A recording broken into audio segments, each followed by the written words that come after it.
Now we will continue our second chapter of history, New Kings and Kingdoms, from the topic Foreign Invasions. What is foreign invasions? Foreign invasions is basically an occasion when an army or country uses force to enter and take control of other country. ऐसी situation जब एक देश या उसकी जो army है वो ज़बरदस्ती अपनी ताकत के बल पर किसी दूसरी कंट्री पर अपना कंट्रोल बनाने की कोशिश करे या उसमें घुसपैठ करने की कोशिश करे.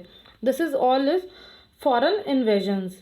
First of all we will study about Mohammad of Ghazni. Mohammad was the ruler of Ghazni. Mohammad जो था वो गजनी का राजा था. From common era of 998 to 1030 common era. He was ambitious and wanted to make Ghazni a very powerful kingdom. वो बहुत ज़्यादा एम्बिशियस था और उसकी एक ही चाहत थी कि वे गजनी साम्राज्य को बहुत ज़्यादा पावरफुल जो है वो बना दे, बहुत ज़्यादा शक्तिशाली बना दे. He needed a large army but he did not have enough money to maintain it. उसके लिए उसे बहुत बड़ी एक आर्मी की ज़रूरत थी लेकिन उसके पास इतना पैसा नहीं था कि वे उसे मेंटेन कर सके. He was fascinated by the fabulous wealth found in temples of India. लेकिन उसकी बहुत ज़्यादा उसकी जो फैसिनेटेड थी कि भारत के मंदिरों में बहुत ज़्यादा वेल्थ है, मतलब बहुत ज़्यादा पैसा है. He invaded India 17 times between common era from 1002 to 1025. He attacked places like Punjab, Peshawar, Multan, Mathura, Kannauj, Thaneshwar and Somnath. तो इन जगहों पर इसने अटैक किया सिर्फ और सिर्फ पैसा चुराने के लिए. The most daring raids were against Mathura and Kannauj in common era of 1018 and against Somnath in 1025. The Somnath temple in Gujarat was plundered and all his wealth was taken away to Ghazni. जब इसने सोमनाथ में हमला किया तो उसकी जो जितनी उसकी वेल्थ थी सारी चुरा ली. Even the precious stones embedded in the temple walls were taken out. और तो और जो मंदिरों की दीवारों में जो कीमती पत्थर लगे हुए थे वो भी निकाल लिए गए थे इनके द्वारा. Mohammad died in 1030 of common era. His successors were weak and his empire declined rapidly. लेकिन जो इसके आगे जो पुत्र थे या और जो शासक थे इसके बाद के वो बहुत ज़्यादा कमज़ोर थे, इसलिए वो ज़्यादा समय तक टिक नहीं पाए. सो मोहम्मद क्या था, गजनी का रूलर था और ये बहुत ज़्यादा एम्बिशियस था अपने किंगडम को स्ट्रांग बनाने के लिए, अपने राज्य को बहुत ज़्यादा ताकतवर बनाना चाहता था जिसके लिए इसे पैसे की ज़रूरत थी ताकि ये अपनी आर्मी को मेंटेन कर सके. लेकिन वो इसके पास नहीं था. लेकिन इसने देखा कि जो भारत के मंदिर हैं उनमें बहुत ज़्यादा पैसा है तो इसने भारत के बहुत सारे राज्यों के मंदिरों पर अटैक किए जिसमें से एक सोमनाथ टेम्पल भी था. उसमें से इतना ज़्यादा इन्होंने चोरी किया पैसा कि इवन उनकी जो मंदिरों के दीवारों पर जो कीमती पत्थर लगे हुए थे वो तक उतार करके ये ले गए. और लास्ट में ये जो है इसकी डेथ हुई 1030 ऑफ कॉमन ईरा में. लेकिन जो इसकी आने वाली पीढ़ियाँ थी वो बहुत ज़्यादा कमज़ोर थी इसलिए वो ज़्यादा समय तक टिक नहीं पाई और उसका राज शासन जो था वो ख़त्म हुआ. Next we will study about Mohammad Ghori. Like Mohammad of Ghazni, Mohammad Ghori was also an ambitious ruler. Mohammad Ghazni की तरह ये भी बहुत ज़्यादा एम्बिशियस रूलर था. He ascendant the throne of Ghazni in common era 1173. He too wanted to expand his empire. ये भी अपने राज्य को और ज़्यादा बढ़ाना चाहता था. He had heard about Muhammad's invasions of India. His main motive was not to plunder India but to set up an empire in India. तो इसने भी मोहम्मद जो गजनी थी उसकी चीज़ों के बारे में सोचा था कि जैसे वो काम करता था उसके बारे में बहुत अच्छे से पढ़ा और जाना था. लेकिन इसका मकसद इंडिया को लूटना नहीं था. इसका मकसद था इंडिया में जाके बस जाना, कि वहाँ पर अपना जो अपना एम्पायर था वो एस्टेब्लिश करना. Mohammad Ghori invaded India in common era 1175. Mohammad Ghori ने इंडिया में जो अपनी जगह बनाई 1175 में. ही कंक्योर्ड Multan. Soon he realized that Punjab was a good base for further conquest. सबसे पहले उसने मुल्तान को हराया और अपनी जगह बनाई. फिर उसने सोचा कि जो पंजाब है उसको हराना बेहतर होगा. The boundaries of conquest of Mohammad Ghori was touched with the kingdoms of Prithviraj Chauhan. और जो इसके जो राज्य शासन की जो सीमाएं थी वो पृथ्वीराज चौहान की सीमाओं के साथ लगती थी. Both fort Wars for the control of the Punjab and the Ganga valley. और इन दोनों ने बहुत से युद्ध किए पंजाब पे अपना राज शासन पाने के लिए और गंगा के लिए, गंगा का पानी प्राप्त करने के लिए, कि गंगा वैली पे इनका कब्जा हो जाए। The conflict led them to fight 2 battles at Tarain near Bathinda. तो उसकी वजह से इन्हें 2 युद्ध करने पड़े तरेन के, जो बठिंडा के इर्द गिर्द हुए। एक 1191 में हुआ और दूसरा 1192 में। In first battle Prithviraj Chauhan inflicted a crushing defeat of Mohammad Ghori. पहले में पृथ्वीराज चौहान की जीत हुई, लेकिन सेकंड में वो हार गए, वो मारे गए। With this victory, Muhammad Gauri became the master of the Delhi area and the eastern Rajasthan.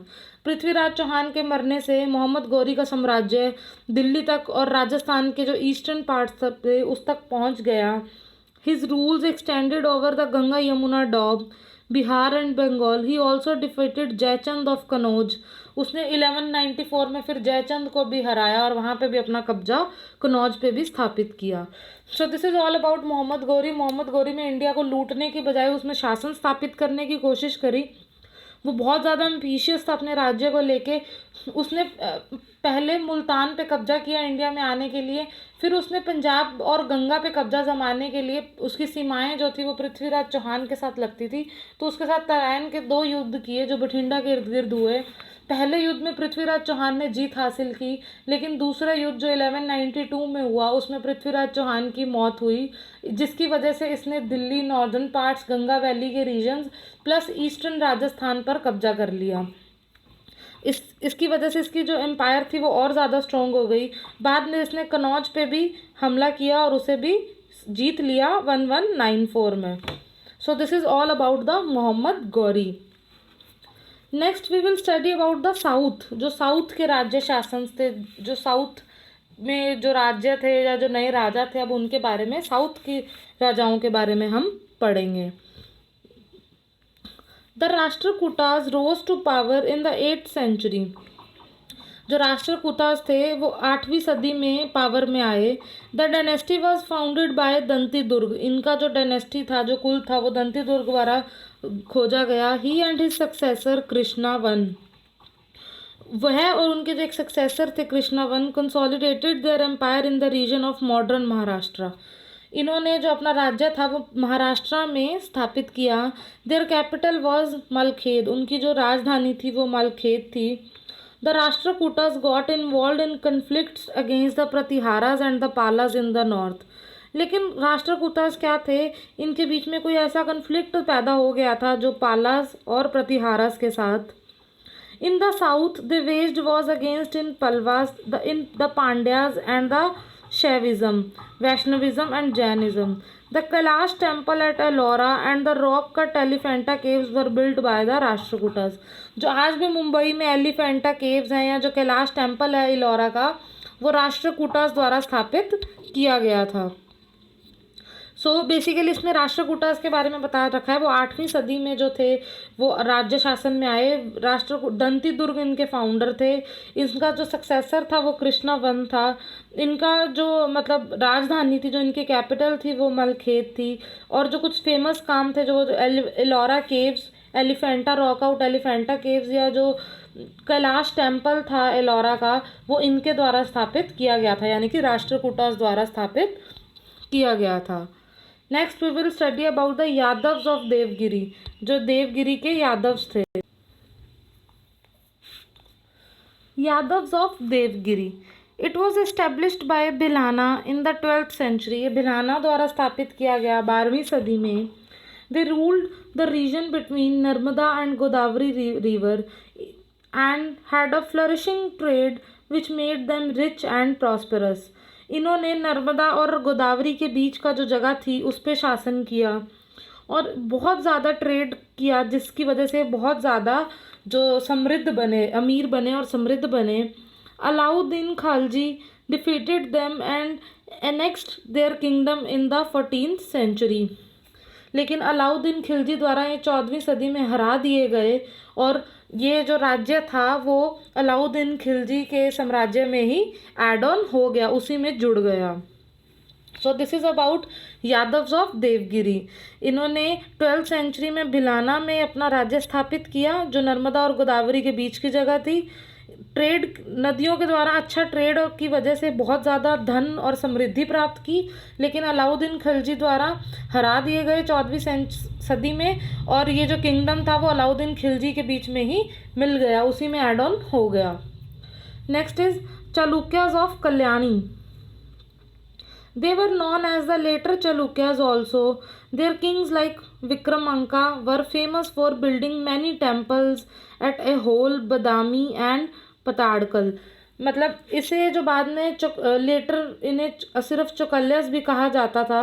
जो इनका राजा था विक्रमांका, वो फेमस था मंदिर बनवाने के लिए, उसने बहुत फेमस बहुत अच्छे अच्छे मंदिर बनवाए एहोल, बदामी, पठाड़कल वाली जगहों पर। So this is Chalukyas of Kalyani, जो कि मंदिर बनाने के लिए काफ़ी फेमस हुआ जिनका राजा। Next is Kakatiyas of Warangal. They ruled over the टेररिस्ट they laid between Godavari and Krishna river in the 12th and 13th century. इन्होंने क्या किया, they ruled over the territories that lay between Godavari and Krishna. इन्होंने उनके ऊपर राज शासन किया, उन राज्यों पर जो गोदावरी और कृष्णा नदी के बीच में स्थापित थी 12वीं और 13वीं सदी में। मैक्रो Polo visited the kingdom, they were followers of Shiva and partitioner Sanskrit and Telugu. The sultans of Delhi conquered them in the early 14th century. ये जो द मैक्रो पोलो था वो भी इनके राज्य में आया। ये शिवा के फॉलोअर्स थे, मतलब जो धर्म था उसमें शिवा को मानते थे। इन्होंने संस्कृत और तेलुगु को अलग अलग किया, और जो दिल्ली की सल्तनत थी कुछ टाइम बाद इनको हरा दिया उन्होंने। So this is about Kakatiyas of रंगाल।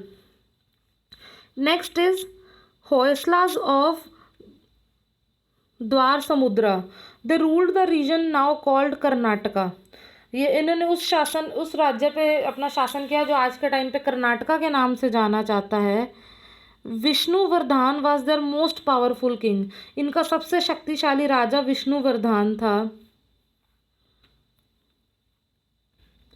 There kingdom was also annexed by the Delhi सल्तनत।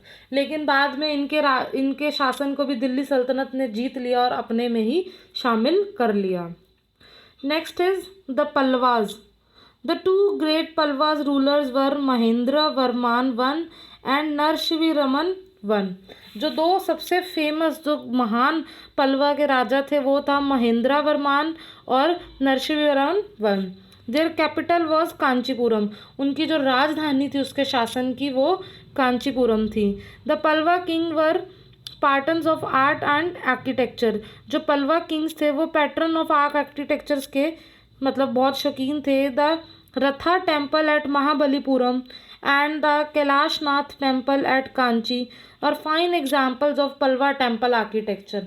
इन्होंने भी बहुत अच्छे मंदिर बनवाए जिसमें राठा टेम्पल था महाबलीपुरम का और कैलाशनाथ टेम्पल था कांची का, जो कि इनके साम्राज्य के आर्किटेक्चर की सबसे फेमस एग्जाम्पल्स हैं, सबसे अच्छी उदाहरणें हैं कि उस टाइम पे इतनी अच्छी कला जो आर्ट था आर्किटेक्चर का उसको मतलब और ज़्यादा मतलब और ज़्यादा उनको मोटिवेट किया जाता था और इतने अच्छे जो मंदिर थे बनवाए गए। So this is about Pallavas. Their great kings were Mahendra Varman और नरसिंहवर्मन, और इनका जो फेमस था वो उन्होंने जो मंदिर बनवाए थे, एक कांची में और एक महाबलीपुरम में। Next is the Pandyas. The kingdom of Pandyas was in the region around Madurai. जो किंगडम था पांड्यास का वो मदुराई के राज्य मतलब एरियाज में था। Madurai was an important centre of learning. जो मदुराई था वो सीखने का सबसे बड़ा मुख्य केंद्र था। The kingdom declined in the 14th century, और ये इस जो किंगडम का अंत था वो 14वीं सदी में हुआ। So this is about Pandyas. ये मदुराई के एरिया का राज्य था। इसमें जो शिक्षा थी उसको उसका मुख्य केंद्र था, और ये 14वीं सदी में हार गए थे, इस किंगडम का अंत हो गया था।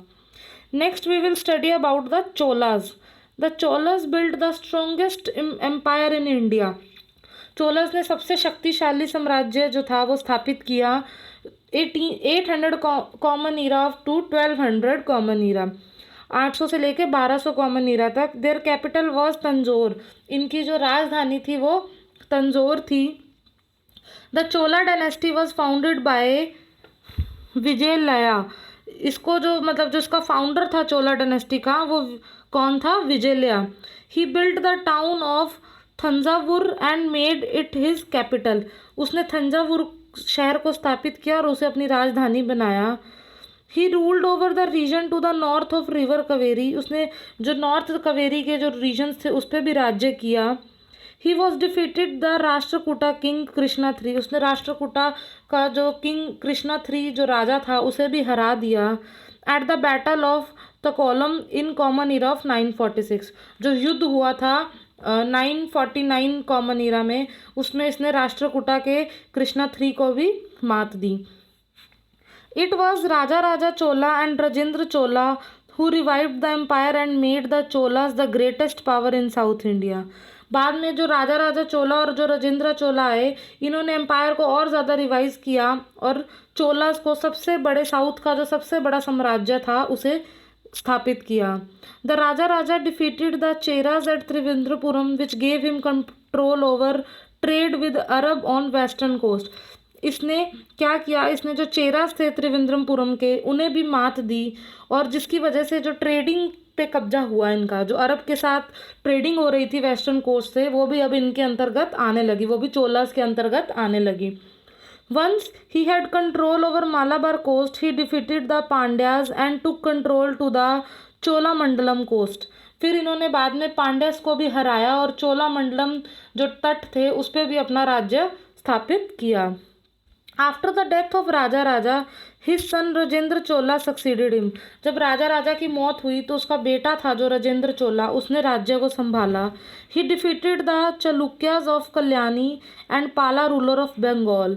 उसने जो चालुक्याज थे कल्याणी के और जो पाला रूलर थे बंगाल के, उन्हें भी हरा दिया। He was held at Gangaikonda or the conquer to the Ganges. Rajendra Chola most daring campaign was in south east Asia. तो जो राजेंद्र चोला का साम्राज्य था वो सबसे अच्छा साम्राज्य था उस टाइम पे साउथ ईस्ट एशिया का। For centuries Indian merchants had been trading with south east Asia and south China. Indian ships had to pass through the straits of Malacca which was under the kingdom of Sri Vijaya. जो Indian ships थी उन्हें जो मलुका के राजा से गुजरना पड़ता था वो श्री विजया के अंडर आती थी। The merchants of Sri Vijaya found ways to keep the Indian merchants out of this trade. लेकिन बाद में श्री विजया ने क्या किया? उन्होंने एक ऐसा रास्ता ढूंढा जिससे इंडियन मर्चेंट्स को इस ट्रेड से दूर कर दिया जाए। These merchants were from the Chola kingdom. They appeal to Rajendra Chola for help. लेकिन जो मर्चेंट्स थे जिन्हें श्री विजया ने दूर कर दिया ट्रेड से, वो चोला किंगडम से संपर्कित थे। तो बाद में उन्होंने राजेंद्र चोला के आगे एक मतलब अरदास की कि sent a huge army and defeated the king Shri Vijaya, कि आप अपनी आर्मी को भेजें और श्री विजया को मात दें। Thereby trade with south east Asia was resumed greatly enriching the Chola kingdom. और इस प्रकार उन्होंने चोला किंगडम पे इसको और एनरिच किया और उस पर भी अपनी स्थापना की और इस प्रकार दोबारा जो ट्रेड था वो शुरू हुआ। So this is all about the Cholas.